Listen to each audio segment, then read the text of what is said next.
अस्सलाम वालेकुम फ्रेंड्स, एक बार फिर हाजिर हूँ अपने न्यू लेक्चर के साथ, न्यू वीडियो के साथ। आज हमारा लेक्चर नंबर 17 है और हमारी असाइनमेंट नंबर 6 है। और आज की जो हमारी असाइनमेंट है वो टेबल से रिलेटेड है। तो देखते हैं हमारी असाइनमेंट में क्या है। हमारी असाइनमेंट में एक रिज़ल्ट कार्ड दिया गया, एक रिज़ल्ट शीट दी गई है। असाइनमेंट नंबर 6 में MS वर्ड की रिज़ल्ट शीट दी गई है, जो कि हमेशा आपको पता है रिज़ल्ट जो होते हैं वो टेबल में बनाए जाते हैं। तो आज की वीडियो में हम सीखते हैं कि हम कैसे MS वर्ड में टेबल्स को एंटर करके उन्हें एडिटिंग करके कैसे हम रिज़ल्ट को क्रिएट कर सकते हैं, एक रिज़ल्ट कार्ड क्रिएट कर सकते हैं। तो फर्स्ट हमने आना है MS वर्ड में। यहाँ मैंने पहले लिखा हुआ है कि लेक्चर नंबर 17 है और असाइनमेंट नंबर 6 है। इसे सेंटराइज कर लेते हैं, यानी कि सेंटर में आ जाएगी। बोल्ड कर लेते हैं और इसका साइज़ कर लेते हैं बड़ा। नेक्स्ट जो हमारी फर्स्ट लाइन लिखी गई है हमारी असाइनमेंट में, वो लिखी गई है कैपिटल लेटर्स में। ठीक है, आपने शिफ्ट प्रेस करना है और बाकी कीज़ को आपने शिफ्ट को प्रेस रखना है और बाकी कीज़ आप प्रेस करेंगे तो आपका जो सारा टेक्स्ट होगा वो आपका लिखा जाएगा कैपिटल लेटर्स में। ठीक है, तो मैं लिख देती हूँ यहाँ पर रिजल्ट शीट रिजल्ट शीट। अब यहाँ पर है स्कूल का नेम। ठीक है, लाजमी नहीं है कि आपने स्कूल का नेम यही लिखना है। अगर आप किसी और यानी कि स्कूल का रिजल्ट कार्ड बनाना चाह रहे हैं, अगर आप प्रैक्टिस करना चाह रहे हैं तो किसी और स्कूल का रिजल्ट कार्ड बना लें। ठीक है, और रिजल्ट कार्ड बनाने के बाद आप क्या करेंगे कि आपका रिजल्ट कार्ड भी बन जाएगा और आपकी प्रैक्टिस भी हो जाएगी कि आपने रिजल्ट कार्ड कैसे बनाना है। इसे ले आए सेंटर में, इसे सेंटर में कर लिया है। ठीक है, बोल्ड कर दिया है, इसका साइज थोड़ा सा बड़ा कर दिया है और बोल्ड भी कर दिया इसके। ठीक है, साइज़ बड़ा कर दिया और इसकी जो राइटिंग है वो है टाइम न्यू रोमन्स। आपने टाइम न्यू रोमन्स इसकी राइटिंग कर देनी है। आपने अपने जो कर्सर है उसे नेक्स्ट लाइन में लेकर आना है। नेक्स्ट लाइन में लाने के बाद आपने देखना है असाइनमेंट पर कितनी रोज़ दी गई हैं और कितने कॉलम्स दिए गए हैं। ठीक है, आपके असाइनमेंट में जो दी गई हैं वो 8 रो हैं और 8 कॉलम हैं। ठीक है, यानी कि उफ़की और उमूदी जो कितारें हैं वो 8-8 हैं दोनों। इंसर्ट टेबल यहाँ दिया गया है। ठीक है, अगर मैं यहाँ क्लिक करती हूँ तो यहाँ से भी मैं काउंट कर सकती हूँ। ठीक है, कि ये 8 हो गई हैं। ठीक है, यहाँ पर आकर ये 8 हो गई हैं और यहाँ से मैं सिलेक्ट करती हूँ तो ये यहाँ पर आने तक, यहाँ तक ये 8-8 हो गई हैं। लेकिन बाद दफ़ा ऐसा होता है कि हमारे जो स्टूडेंट हैं वो ज़्यादा हैं, वो 8 से ज़्यादा स्टूडेंट्स का रिज़ल्ट कार्ड हमने बनाना है। तो हम क्या करेंगे, क्योंकि यहाँ तो देखें अब ये ख़त्म हो गया, नीचे आ ही नहीं रहा कि हमने कितनी और इसके अंदर और रोज़ ऐड करनी है। आपने क्या करना है, इंसर्ट टेबल पर आपने क्लिक करना है। कॉलम आपने लिखने हैं यहाँ पर, जितने कॉलम आप बनाना चाहते हैं। कॉलम होते हैं जो ऊपर से नीचे की तरफ लाइंस होती हैं, उन्हें कॉलम्स कहते हैं। ठीक है, 8 बनाना चाहते हैं। रोज़ जो हॉरिजॉन्टल होती हैं, ठीक है, वो रोज़ होती हैं। यहाँ पर 8 ही हमें रोज़ चाहिए। अगर आपको कॉलम या रोज़ कम ज़्यादा चाहिए तो आप इनकी जो टेबल का साइज़ है, उनकी नंबर ऑफ़ रोज़ और नंबर ऑफ़ कॉलम्स को कम ज़्यादा कर सकते हैं और आपने यहाँ कर देना है ओके। तो देखें आपके सामने टेबल क्रिएट हो चुका है। तो इस टेबल में ज़ाहिरी बात है, जब भी हम कोई भी रिज़ल्ट कार्ड बनाते हैं तो स्टार्ट में क्या लिखा होता है, रोल नंबर लिखा होता है। रोल नंबर आ गया है, नेक्स्ट रोल नंबर से आगे हमने क्या लिखना होता है, नेम लिखना होता है।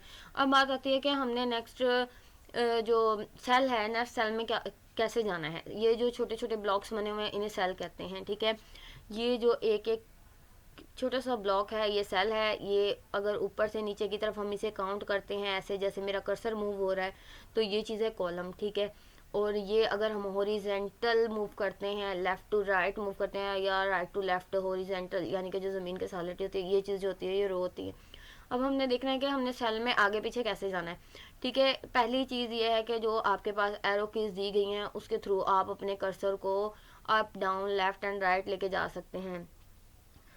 तो हमने क्या किया है, एरो का यूज़ किया है, नेम आ गया है और फिर एरो की का यूज़ किया है। तो उर्दू सब्जेक्ट के आपने मार्क्स देने हैं वो लिख दिए हैं। फिर उसके बाद इंग्लिश के जो मार्क्स लिखने थे आपने सब्जेक्ट लिख दिया है। इसके बाद इस्लामियात है।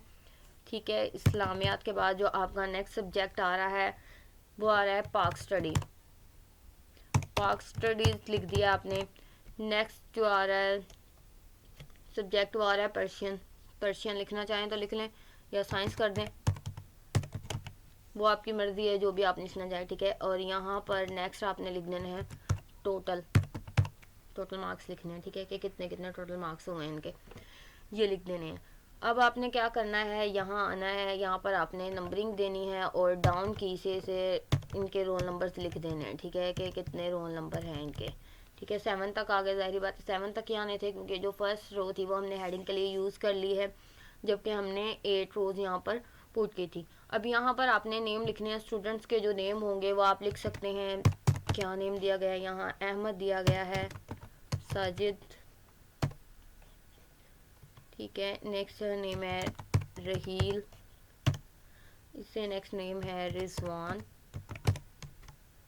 और फिर नेक्स्ट नेम दिया गया है नईम, इससे नेक्स्ट जो दिया गया है मुईद, और फिर नेक्स्ट दिया गया है ताहिर। ये आपने नेम लिख लिया, ठीक है। नेक्स्ट जो इनके नंबर हैं, नंबर्स तो जाहिर बात है आपको पता है न्यूमेरिक कीज़ होती हैं, न्यूमेरिक कीज़ के थ्रू ही आप नंबर लिख सकते हैं। जो जो इनके नंबर्स दिए गए हैं आपने वो नंबर्स पुट कर देने हैं यहाँ पर, ठीक है। तो ये मैंने इनके नंबर्स यहाँ कर दिए हैं पुट, उर्दू के कंप्लीट हो चुके हैं यहाँ पर नंबर। नेक्स्ट इंग्लिश के नंबर्स यहाँ पुट करने हैं, ठीक है। 45, 56, 58, 67, या जो भी आप अपनी मर्ज़ी से नंबर दे दें, ठीक है। यहाँ सेम एज इट इज़ मैं असाइनमेंट वाले नहीं दे रही, क्योंकि अगर मैं देख देख के वहाँ से टाइप करूँगी तो फिर वो काफ़ी ज़्यादा टाइम लग जाएगा, तो इसलिए मैंने यहाँ नंबर अपनी तरफ से दे दिए हैं। जो नंबर भी आप लिखना चाहें यहाँ लिख सकते हैं, क्योंकि आपने प्रैक्टिस ही करनी है। जो मर्ज़ी नंबर आप लिख के, अगर आपने असाइनमेंट सबमिट भी करवानी है तो कोई भी आप नंबर लिख लें, लेकिन अगर आपके एग्ज़ाम में आ जाती है कोई असाइनमेंट तो सेम एज इट इज़ आपने वो ही लिखने हैं जो आपके एग्ज़ाम में होगी, ठीक है। क्योंकि इससे यह है कि अगर आपने प्रैक्टिस के तौर पे जो मुझे असाइनमेंट सबमिट करवाई है, मुझे पता है कि आपने प्रैक्टिस की है, लेकिन अगर आपने पेपर में करना है तो पेपर में ज़ाहिर बात है यही होगा कि आपको सेम एज इट इज़ ऐसे बनाना पड़ेगा जैसा पेपर में दिया जाएगा। अब देखें, जो ये चीज़ दी गई है आपकी फर्स्ट रो दी गई है, इसे किया है मैंने सिलेक्ट और इसे कर देना है सेंटर में कर देना मैंने, ठीक है। यहाँ से मैंने सेंटर सेलेक्ट कर लेना है, जो इसकी राइटिंग होगी वो सेंटर में आ जाएगी, ठीक है। इसके बाद जो आपका ये कॉलम है, ये कॉलम मैंने सेलेक्ट किया है पूरा। कॉलम सेलेक्ट करने के बाद इसे मैंने राइट सेलेक्ट कर लिया है, आपके असाइनमेंट में राइट दिया गया है, ठीक है।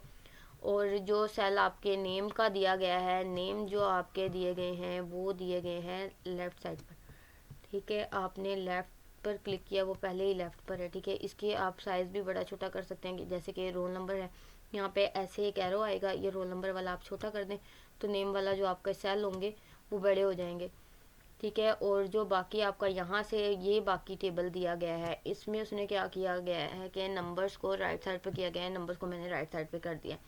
अब आपने फुल टेबल को सिलेक्ट करना है तो आप फुल टेबल को यहाँ से भी पकड़ के सिलेक्ट कर सकते हैं। जैसे छोटा सा आपको एक पॉइंटर शो हो रहा है, आपने यहाँ क्लिक करना है, ये फुल सिलेक्ट हो गया, ठीक है। इसे आपने कर देना है बोल्ड। बोल्ड करने के बाद आपने जो इसकी राइटिंग यूज़ करनी है वो टाइम न्यू रोमन सेलेक्ट करनी है और उसे ओके कर देना है। अब देखें, आपका जो टेबल है वो सेम एज इट इज़ ऐसे शो हो रहा है जैसे आपके असाइनमेंट में था, ठीक है। नेक्स्ट आपको एक और रिज़ल्ट शीट तैयार करनी है, और फिर ऐसे ही आपने रिज़ल्ट शीट का नेम लिख लेना है जैसे आपने ऊपर लिखा था। तो थोड़ी सी मैंने यहाँ से कॉपी करके यहाँ पेस्ट कर दिया, लेकिन फ़र्क यह है कि यहाँ पर कॉलेज का नेम है और वो चेंज है, ठीक है। तो यहाँ पर मैं ABC कॉलेज कर देती हूँ, ठीक है। इसे मैंने कॉपी पेस्ट कर लिया यहाँ पर। अब इसमें देखते हैं हमारी कितनी रोज़ हैं और कितने कॉलम्स हैं। इसमें हमें 6 रोज़ दी गई हैं और सब्जेक्ट वाइज जो हमें 6 कॉलम दिए गए हैं, और जो हमारी रोज़ दी गई हैं वो हमारे पास 8 रोज़ हैं। हाँ जी, 8 रोज़ दी गई हैं और 6 कॉलम्स हैं। इंसर्ट टेबल करना है, कॉलम हमने इंसर्ट टेबल करना है, ठीक है। कॉलम जो हमारे हैं वो हैं 6 और जो रोज़ दी गई हैं वो दी गई हैं 7, ठीक है। और आपने यहाँ से कर देना है इसको ओके। जब आप इसे ओके कर देंगे तो नेक्स्ट हम आएंगे सेम एज इट इज़ जैसे हमने ऊपर टेबल तैयार किया था, वो नेम वाइज तैयार किया था। यहाँ पर हमने सब्जेक्ट लिखने हैं कि सब्जेक्ट कौन कौन से हैं, ठीक है। सब्जेक्ट लिख लिए। सब्जेक्ट फर्स्ट दिया गया है इंग्लिश, फिर दिया गया है मैथ, फिजिक्स, 6 के बाद दिया गया है स्टैटिक्स, स्टैटिक्स के बाद है उर्दू, और उर्दू के बाद जो दिया गया है इस्लामियात। अब देखें, हमारे पास एक यहाँ पर जो रो है वो कम रह गई है, तो हमने क्या करना है, अगर हम यहाँ पर हैं और एंटर प्रेस करते हैं सॉरी एंटर नहीं, टैब प्रेस करते हैं। अब एक रो कम रह गई है, ठीक है, मैंने एक रो यहाँ पर कम इंसर्ट की है। तो अब देखें हमें एक रो की ज़रूरत है, तो हमने क्या करना है, अपने कर्सर को लास्ट सेल में रखना है और टैब पे प्रेस करना है। एक और जो हमारे पास है जो रो है वो एंटर हो चुकी है, ठीक है। यहाँ पर इसे कर देते हैं पार्क स्टडीज़, ये पार्क स्टडीज़ हो गया, ठीक है। अब आपने क्या करना है, आपने नेम लिखने हैं, स्टूडेंट्स के नेम जो आपके होंगे वो आप लिख सकते हैं यहाँ पर, जाहिद, नईम, रहीम, ये आपके असाइनमेंट में नेम दिए गए हैं, ठीक है। ये वही नेम मैं यहाँ लिख रही हूँ, जवाद और रऊफ, ठीक है, ये मैंने लिख दिए। अब आपने यहाँ पर क्या करना है, आपने यहाँ पर एंटर करने हैं इनके मार्क्स के कितने कितने मार्क्स हैं, ठीक है। तो आप यहाँ पे इनके मार्क्स एंटर कर दें, फर्जी कर दें, लाजमी नहीं है कि आप फिक्स वही एंटर करें जो आपके असाइनमेंट में है। आपको बार बार बता रही हूँ, अगर तो आपके पेपर्स में आ जाते हैं तो आपने सेम पेपर वाली असाइनमेंट बनानी है, लेकिन अगर आपको पता है कि क्लास प्रैक्टिस है, डेली प्रैक्टिस होती है, प्रैक्टिस के लिए हैं हमारे मार्क्स जो हमने एंटर किए हैं, तो आप इन्हें चेंज भी कर सकते हैं। लेकिन एक चीज़ है कि अगर आप सेम चीज़ परफॉर्म करते हैं, शो करवाते हैं, प्रेजेंट करते हैं अपनी सेम चीज़ को, सेम असाइनमेंट को, इससे इम्प्रेशन अच्छा पड़ता है कि आपने फुली अटेंशन के साथ लेक्चर लिए हैं, फुली अटेंशन के साथ अपनी असाइनमेंट बनाई है। तो इसलिए मैं आपको ये नहीं कह रही कि आपने चेंज लाजमी ही करने हैं, अगर करना चाहें चेंज तो आप कर सकते हैं, लेकिन अगर आप चेंज नहीं करना चाहते तो कोई मसला नहीं है इसमें। अब देखें ये फुल टेबल मैंने करना है सिलेक्ट, जैसे मैंने आपको पहले बताया था कि मैंने अपनी फर्स्ट रो को सिलेक्ट किया और इसकी जो राइटिंग थी वो दी गई है लेफ़्ट पर, इसे मैंने सेलेक्ट किया तो ये लेफ़्ट हो गई, ठीक है, वैसे बाय डिफ़ॉल्ट लेफ़्ट ही होती है।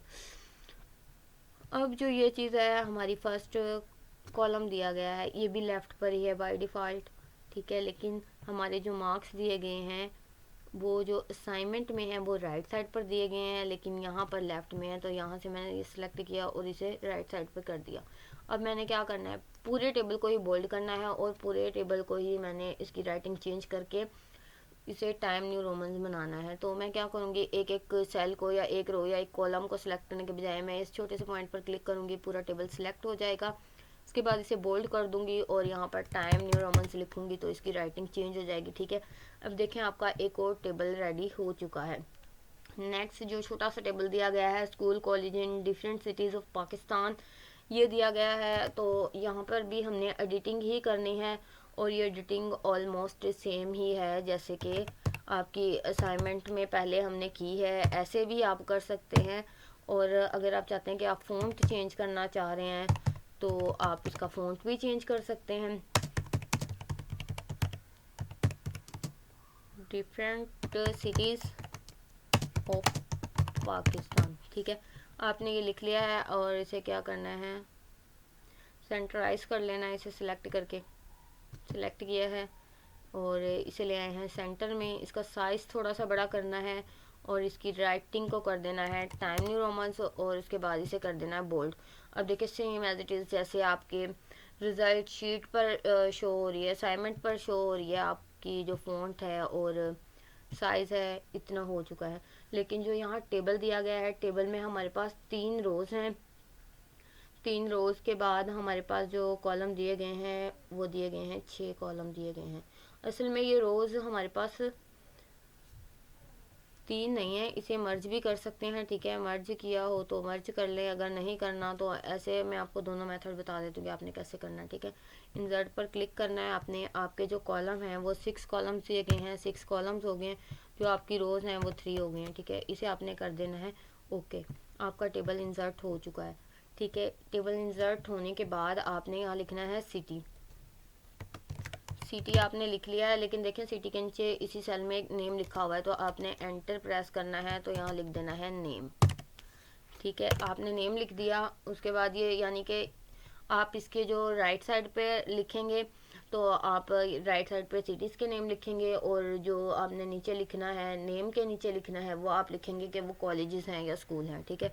सिटी का नेम है कराची आ गया फर्स्ट, कराची,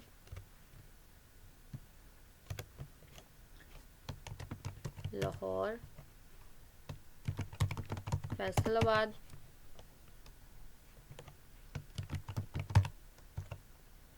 रावलपिंडी और नेक्स्ट आ गया है मुल्तान। ठीक है, अब यहाँ पर लिखने हमने के कॉलेजेस हैं या स्कूल हैं, कॉलेजेस।